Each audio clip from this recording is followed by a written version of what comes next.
Every community has assets and liabilities, and there were lots of liabilities. You know, failing housing stock, horrible infrastructure, contaminated ground, abandoned factories. I mean, they were our liabilities, but our assets were volunteerism and our community of faith, and you know, just the unbelievable ability to accept new people. That's really one of Phoenixville's legacies. That's why we came here at the turn of the century. You know, we were the new kid off the boat. That's why we have 38 churches, because a lot of people felt comfortable doing that. And it continues. It just continues to accepting people from other communities and letting them be a part of who we are. And allowing them to help in the redefining of things.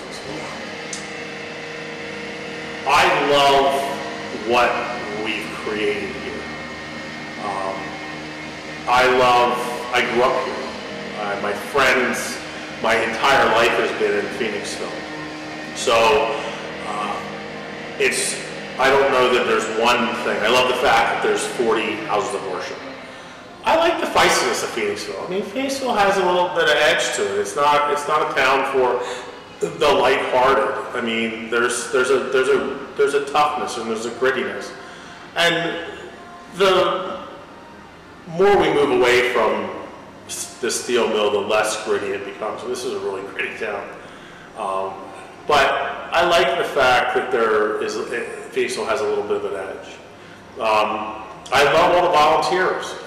Look at how many nonprofits, positive nonprofits we have. So, you know, there's a lot about Phoenixville I like. I couldn't imagine, I say this with all sincerity, I would not be a developer if it wasn't for Phoenixville. So I have no interest in developing. I have no interest in building buildings. I don't get excited by the prospect of the success of a project. I do love rebuilding half of a block of Bridge Street. I do love seeing how the building facade looks. I love commissioning murals and focusing on public art. So, I mean, they're the things that I love to do. Building a building for building's sake it's not for me. So, you know, I